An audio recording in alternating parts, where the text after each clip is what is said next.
Hi friends, welcome to this module on acute rheumatic fever and infective endocarditis. Since both these are closely associated with rheumatic heart disease, a lot of questions can be asked from these topics in your clinical examination. Okay, so first we'll discuss about acute rheumatic fever. What happens in acute rheumatic fever?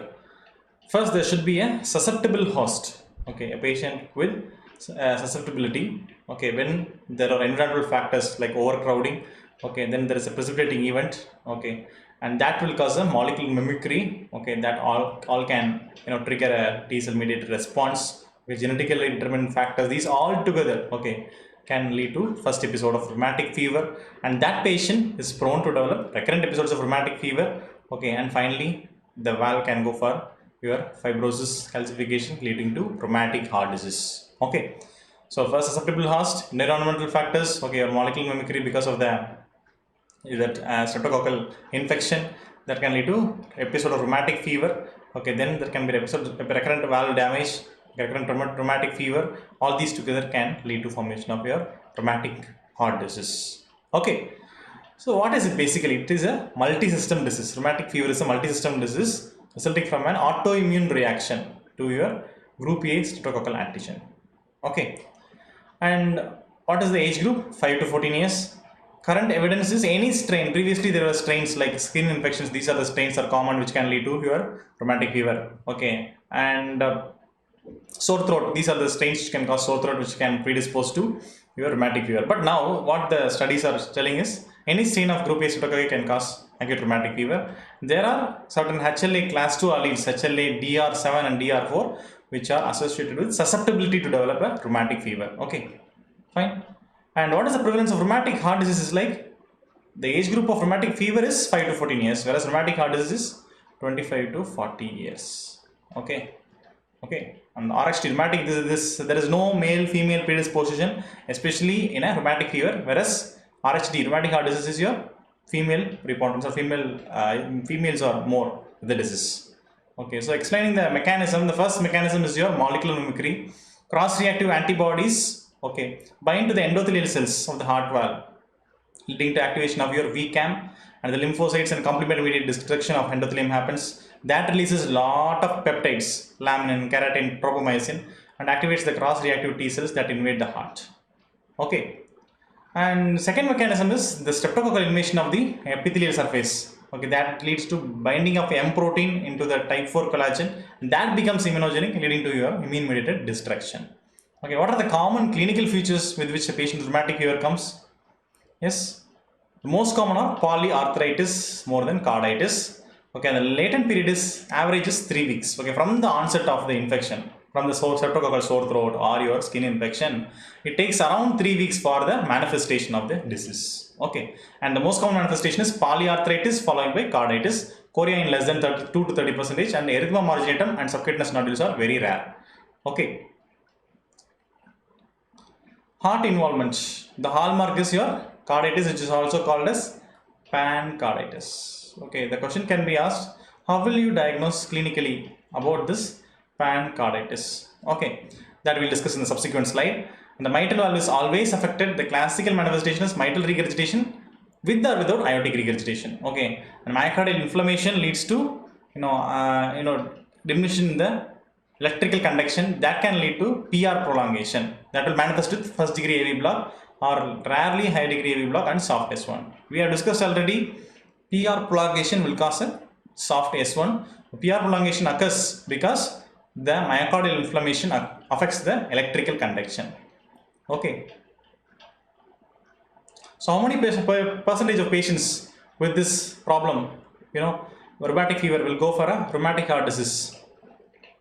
Yes, up to 60% will go for a rheumatic heart disease. Okay, mitral valve alone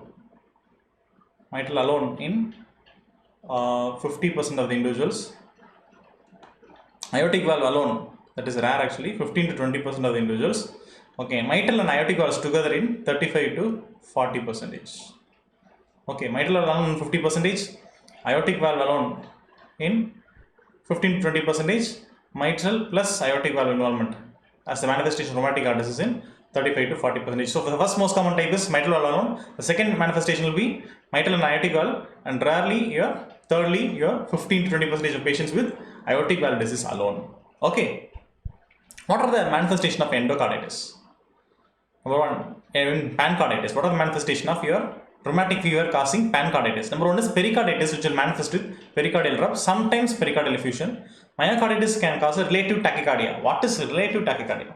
The normal response to fever is for every 1 degree rise in temperature, there will be 10 beats increase in heart rate. That is the normal response. Okay. Whereas when there is a relative tachycardia, there is more amount of heartbeat increase with relevance to your temperature. That is called as relative tachycardia. And relative bradycardia is also called as phage sign that can occur in certain types of fevers. Okay, that we will discuss in another module. Okay, so relative tachycardia means exaggerated heart rate response with relevance to fever. Normal response is for every 1 degree, there will be 10 beats increase in heart rate. Okay. Tic-tac quality of heart sounds. Normally the systole is 0.3 second and ventricular diastole is 0.5 seconds. So what happens is when there is tachycardia, both will occur, the diastole will become shortens and both will be like a ticking of the clock. Okay, occur the same frequency, the same interval. So that will cause a tic-tac quality of heart sounds. Okay. Then S1 will be soft or muffled. S3 gallop can be heard in failure. Heart size will be enlarged. Conduction deficits and your arrhythmia can also occur. Okay, these are the manifestation of myocarditis. So pericarditis, it is a pericardial rub, sometimes pericardial effusion. Myocarditis leads to relative tachycardia, tic-tac quality of heart sounds. S1 can be muffled or soft. S3 can be heard. Cardiomegaly can be there, and conduction defects and arrhythmia can occur. Okay, and endocarditis will lead to most commonly mitral regurgitation, aortic regurgitation, second most commonly, and carry Coombs murmur because of the mitral valvulitis, okay, which will mimic a mitral stenosis. So, and when a mitral stenosis murmur is heard in a acute rheumatic fever, the first episode of rheumatic fever, then it is because of the carry Coombs murmur, which is caused by acute, rheumatic valvulitis, valve inflammation. Okay. And this is a picture showing the classical finding in a patient with mitral stenosis in echocardiography. Okay, it is also called as hockey stick sign or elbow deformity. Okay, this is the mitral leaflet, anterior mitral leaflet. This is the anterior mitral leaflet. You see, it mimics a hockey stick or looking like an elbow. Okay, this is classical of your acute rheumatic fever. And joint involvement, the most common form is arthritis. Okay, and the joints will be hard, swollen, red or tender. Involvement of more than one joint, there will be severe pain. It will be classically polyarthritis involving the large joints. Okay, migratory, moving from one joint to another over a period of hours. Flitting and fleeting. This is the classical description for this arthritis. Okay, it will be severely painful and will be running away from one joint to another. Okay, and large joints most commonly knees, ankles, hips, and elbows, and it is asymmetric. Highly responds to salicylates or NSAIDs. So when a patient is having arthritis, you doubt whether it is a rheumatic fever arthritis or some other, you just give NSAIDs. When a patient is responding, then the patient is having rheumatic arthritis. Okay, the drastic difference will be there. Okay, drastic improvement with your NSAIDs. Okay, and differential diagnosis of fleeting arthritis is your rheumatic arthritis, SLE, serum sickness, gonococcal or meningococcal arthritis, or viral arthritis caused by Lyme disease, chikungunya. Okay, understood? Right. So SLE can also cause an arthropathy called as Jacob's arthritis. Jacob's arthropathy, Jaccoud's arthropathy. Okay, so it is basically ulnar deviation of fingers, especially in the fourth or fifth fingers, that can also occur with rheumatic fever also. Okay, SLE and rheumatic fever can also cause a Jacob's arthropathy, which is a ulnar deviation of fourth and fifth fingers. Okay, so what is chorea?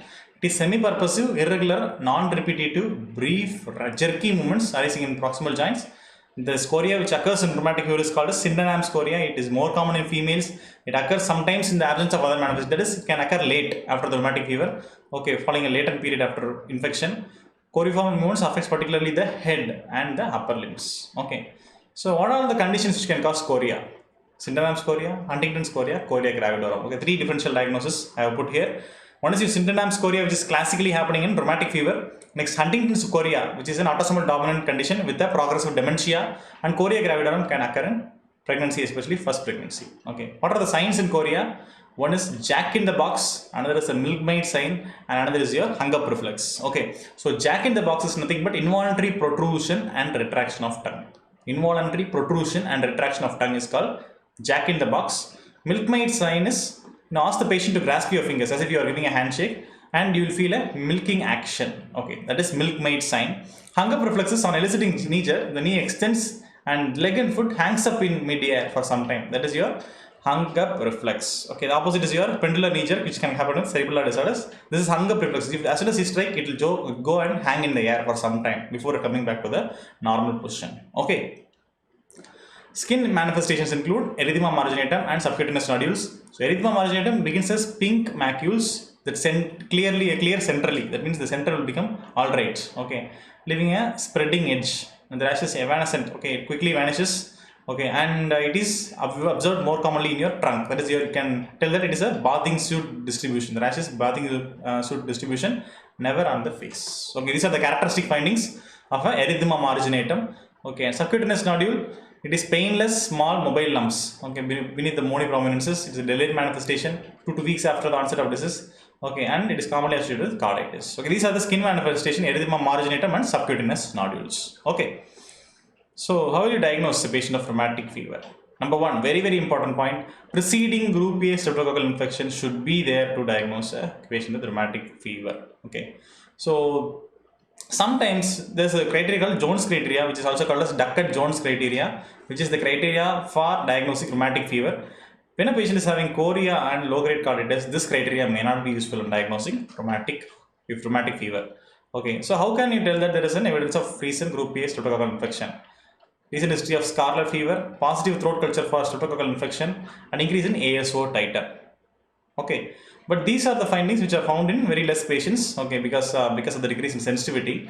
Okay, but ASO can be done and will be mostly elevated, but this history of scarlet fever and throat culture will be mostly negative. Okay, they lack sensitivity. Okay, and this is the criteria first for all patients in the population preceding group A streptococcal infection. That is the first point. Initial rheumatic fever or recurrent rheumatic fever. So initial rheumatic fever, the criteria is 2 major or 1 major plus 2 minor. Okay, 2 major plus 1 major plus 2 minor. Okay, 2 minor. So this is the diagnostic criteria for initial rheumatic fever, whereas recurrent rheumatic fever, 2 major or 1 major plus 2 minor or 3 minor. Even 3 minor is enough to diagnose your recurrent rheumatic fever. Okay, remember this mnemonic paces. Okay, what is P for? It is the pan carditis. P for pan carditis. So carditis, clinical or subclinical, can be taken as a marker in moderate to high risk population. We belong to high risk population. What is high risk population? Okay, AR of population, is more. The AR of incidence. Okay, acute rheumatic fever incidence more than 2 per 100,000. More than 2 per 100,000.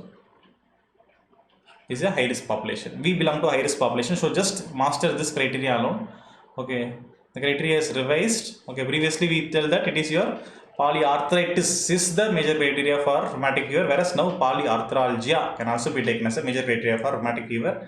Okay, and subclinical carditis also considered as a major criteria. Okay, so first P for pancarditis. Okay, then A for arthritis. Okay, then C for chorea, and E for erythema marginatum, and S for subcutaneous nodules.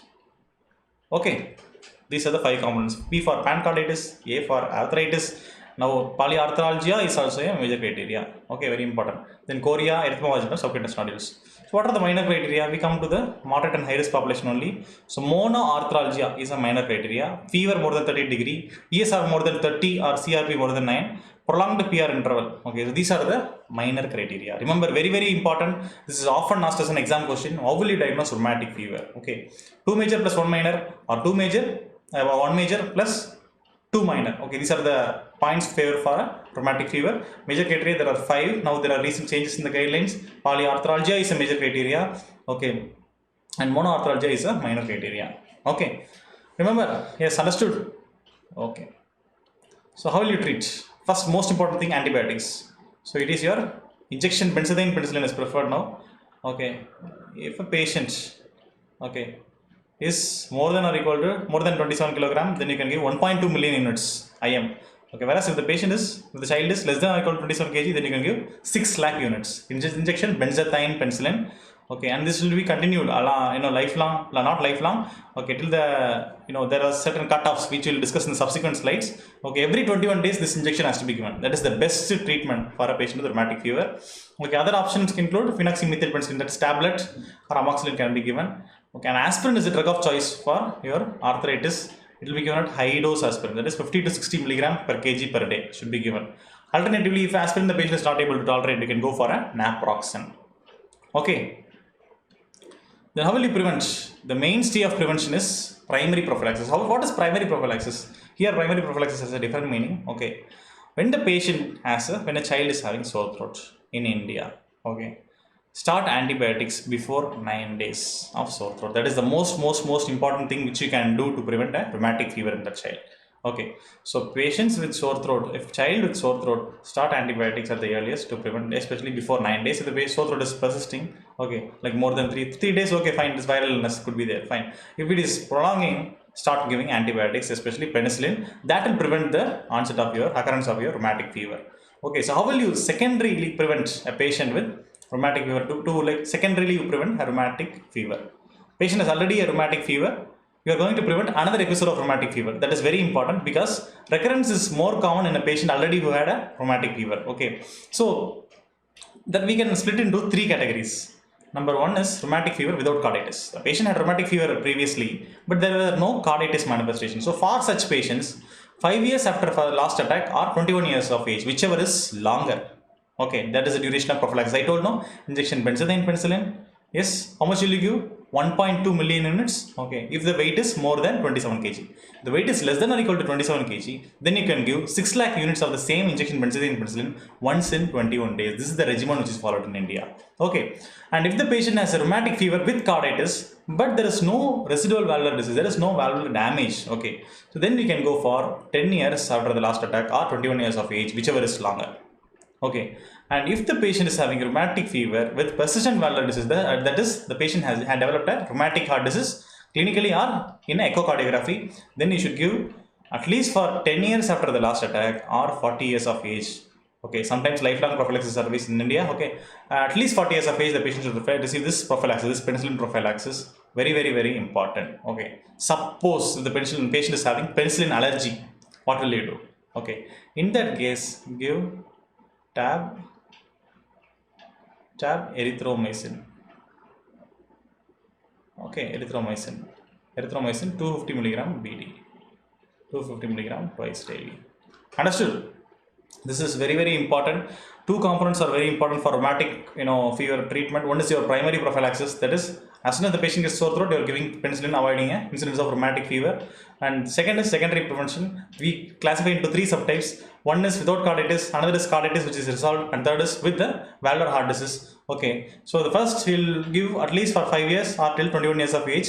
Second is at least 10 years after last attack or 21 years of age. And third is at least 10 years after the longest attack or 40 years of age. Okay, right.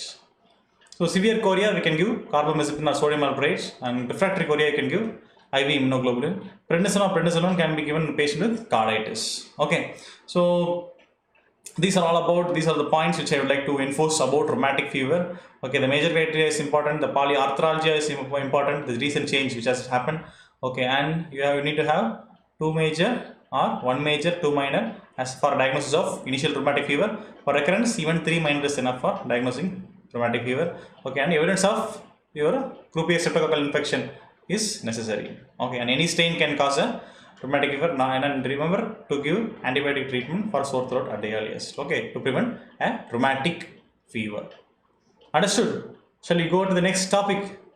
It is all about our infective endocarditis. Okay, so what is infective endocarditis? So basically the prototype lesion is your vegetation. And what is vegetation? Vegetation is platelets plus fibrin plus microorganism with inflammatory cells. All together will mass like lesion, that is called vegetation. The prototype lesion in your infective endocarditis is vegetation. So where all it can occur? It can occur commonly in the heart walls. These are the most common site for your vegetations. Sometimes they can occur in the low pressure side of the VSD. Okay, that is your right ventricle. Sometimes mural endocardium, which is the aberrant jet. Okay, so for example, mitral regurgitation is there. The jet will hit in the left atrium. Okay, so that area there can be your vegetation. And sometimes cardiac device, for example, a patient is undergone a pacemaker. Okay, there can be an infection. Okay, so these are the areas where infective endocarditis can occur and vegetation will occur. Okay, so how will you classify infective endocarditis? You can classify into prosthetic valve and native valve infective endocarditis. Native valve means the patient with normal valves, intact or from normal valves which he has it from his birth. Okay, whereas prosthetic valve is a patient who had been replaced, okay, due to mitral stenosis or regurgitation, some valvular lesion, you have replaced the valve. That valve is a prosthetic valve. So you can classify this into native valve into community acquired and healthcare associated, whereas prosthetic valve we can classify into early or late. Early is less than 12 months, late is more than 12 months, okay, from the date of surgery. Understood? Then another way of classification, the classifying the spectrum is acute or subacute infective endocarditis. So acute infective endocarditis is hectic, febrile, suppurating and rapid progress. Very rapidly deteriorating a person with fever, rapidly deteriorating in front of your eyes, then you can suspect an acute infective endocarditis. Whereas subacute, the patient will have a fever, like he will come and tell you that there is fever for 5 months duration. I have lost a lot of weight in the 5 months duration. So this is the classical manifestation of your subacute infective endocarditis. Okay. There is no time frame as such to tell this. Okay, if the patient is rapidly deteriorating, you can diagnose an acute infective endocarditis, and you should start treatment as early as possible before waiting for the cultures. Whereas for subacute infection, you can wait for the cultures, then you can begin the antibiotic. Okay, so what are the conditions predisposing? We discussed already. Valvular lesions. Okay, valvular regurgitation lesions are more prone to get infected, not the stenotic lesions. Most common is your MVP-MR, mitral valve collapse leading to mitral regurgitation, the most common lesion for infective endocarditis. Next most common is aortic regurgitation.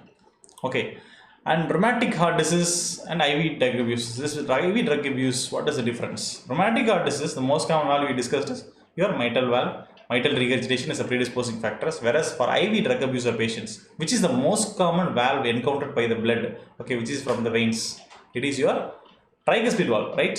Because from the superior vena cava, inferior vena cava, blood is collected, which enters into the right atrium, which encounters which valve? It is the tricuspid valve which this blood encounters. So the most common valve to be involved in your IV drug abuses is tricuspid valve. Okay, tricuspid valve infective endocarditis. Understood? Okay. And most common valve in general, okay, overall is mitral more than aortic. Okay. So what are the clinical manifestation? The most common symptom is fever, along with that chills, sweats, anorexia, weight loss can occur. Fever differences occurs after 5 to 7 days of antibiotic therapy. This is the general dictum. Okay, so once you start an antibiotic, the fever should come down, right? So that happens around 1 week duration in infective endocarditis. If there is persistent beyond 7 days, then you can consider these differential diagnoses: abscess or septic embolism, extra cardiac infection, catheter infection, resistance or drug fever. So these are the differential diagnoses which you can consider if the fever is not coming down with proper antibiotics. Okay. So we discussed the symptom, which is fever. Sign is definitive murmur. Murmur is the definitive sign for infective endocarditis. Clubbing can be there. CNS manifestation can be there. Okay, like encephalopathy, okay, or stroke can be there. Splenomegaly can be there, or microscopic hematuria can also be there. Okay. So infective endocarditis patient without murmur, then you can suspect an early infective endocarditis or a drug abuser. Okay. So peripheral signs can be petechiae. Okay, as soon as you hear the word petechiae, what do you understand? There is a extravasation of blood into the dermis. Petechiae should be differentiated by purpura. Both are similar only. Petechiae is less than or equal to 2 mm. Okay, whereas purpura is more than or equal to 3 mm. Okay, extravasation of blood into the dermis. Okay, and splinter hemorrhages, Janeway lesions, oscillars and road spots. The favorite question which will be asked by your examiner is, which will be painless, which is painful? Okay, so oscillars, nod and Janeway lesion. Remember Osler, you remember William Osler. He is a great physician. Okay, he has strong rules. Sometimes it will be painful to follow, but it is good, worthwhile. Okay, so we remember just painful is Osler's nodules. Osler nodes is painful. Tender pea-sized erythematous nodules in the pulp of the finger. See here? Okay, so this is the immunological phenomenon. What is Osler's triad? Osler's triad is, it is also called as Austrian syndrome, pneumonia plus meningitis plus pneumococcal infective endocarditis. Infective endocarditis caused by pneumococcus. Okay, so pneumonia plus meningitis plus infective endocarditis caused by pneumococcus is also called as Osler's triad or your Austrian syndrome. Okay. So coming to JNV lesions, these are non-tender small maculopapular. See here. Okay. Erythematous lesions and vascular phenomenon. This is a vascular phenomenon. This is also a JNV lesion. Okay. And next comes the Roth spots. Roth spots are okay, white center retinal hemorrhages. See here. There is a white center retinal hemorrhage. Okay. There is a white center in the retinal hemorrhage. So this is called Roth spots. These can occur with infective endocarditis. Okay, and this can also occur with patients with anemia or leukemia. Okay, the other differential diagnosis for Roth spots are anemia or leukemia. Okay, right. Next, immunological phenomena. So what are the immunological phenomenon features you will see in infective endocarditis? This is an often asked MCQ as well. Just remember Roger Federer, okay, ROGR.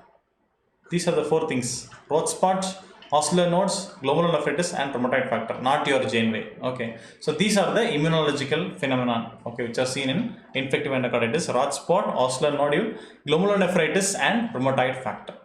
Okay, so what are the differential diagnoses of vegetations in general? Okay, it can be due to rheumatic fever or infective endocarditis or non-bacterial thrombotic endocarditis, or another is your Liebman-Sachs endocarditis. Liebman-Sachs endocarditis. This Liebman-Sachs endocarditis is classically happens in SLE. Okay, there can be vegetations on both the sides of the leaflets. Okay, under surface and above the leaflet. Okay, whereas rheumatic fever will cause small warty vegetations along the lines of closure of the valves. See here, small warty vegetations along the lines of closure of the valves. Infective endocarditis cause large irregular masses on the valve cusps. Large irregular masses on the valve cusps, which it extend into the cardiac tendineae. Non-bacterial thrombotic endocarditis is bland vegetation, okay, attached at the lines of closure. Okay, one or many can be present. Okay, these are the classical causes of vegetation in a patient. Okay, vegetation can be due to rheumatic fever, or infective endocarditis, or your Liebman-Sachs endocarditis, or a non-bacterial thrombotic endocarditis. Okay, what is mycotic aneurysm? What is mycotic? Myco means fungus. Is it an infection caused by fungus? No. Okay, aneurysm, you know, dilatation of the vessel wall. Okay, it can happen in the aorta. Okay, so aorta, usually the atherosclerotic peg, this mycotic aneurysm can occur, but it is commonly because of bacterial infection, Staphylococcus, Streptococcus, Salmonella. Okay, usually saccular aneurysm. Okay, this is called mycotic aneurysm. So what is Marantic endocarditis? So these are some of the questions which your examiner will like to ask you. Marantic endocarditis. Okay, Marantic endocarditis means, okay, uninfected vegetation. Uninfected vegetation seen in patients with malignancy or chronic diseases. Okay, so uninfected vegetation seen in malignancy or chronic diseases, Marantic endocarditis. Mycotic aneurysm, the most commonly due to bacteria only. It occurs in the aorta at the atherosclerotic peg. Okay, it is mostly saccular. Okay, right. So what are the complications of infective endocarditis? The most common complication is cardiac failure. Embolization can occur in the cerebral vessels, causing cerebrovascular accident, or spleen, leading to splenic infarct. Mycotic aneurysm can go for rupture. Prosthetic valve rupture or dehiscence can also happen. Okay, so the criteria to diagnose infective endocarditis is Duke's criteria, modified Duke's criteria. Okay, the criteria to diagnose rheumatic fever is your Jones criteria or Duckett-Jones criteria. Okay, the most important components are positive blood culture. Culture should be at least 3 cultures should be taken. Okay, at 3 different sites at interval of at least 2 hours between the first and second culture. Okay, very very important. 3 different sites, 3 cultures at least to be taken. Okay, and 3 sets actually, both Arabic and anaerobic sets should be sent. Okay, and evidence of endocardial involvement can be suggested by positive echocardiogram features like an oscillating mass or abscess or new dehiscence of prosthetic valve or a new valvular regurgitation. Okay, previously changing murmurs were also one of the criteria, but now that criteria is removed. Changing murmurs. Okay, that is not very specific for diagnosing infective endocarditis, hence it is removed. Okay, and minor criteria includes predisposition, fever, vascular phenomena, immunological phenomena, and microbiological evidence. Predisposition is the predisposing heart condition, heart problems. Fever more than or equal to 38 degree. Vascular phenomenon includes your JNV lesion, you remember. Okay, then Ebola you can remember. Mycotic aneurysm is also a vascular phenomenon. Okay. Immunological phenomenon includes your ROGR, Roger, okay, rod spot, ocular nodules, glomerulonephritis, and your rheumatoid factor. Okay, and microbiological evidence is your positive blood culture, which is not meeting the major criteria. Okay, these are the minor criteria. So when will you say that the patient is having definitive endocarditis? 2 major, okay, or 1 major plus 3 minor or 5 minor. Okay, 2 major or 1 major plus 3 minor or 5 minor.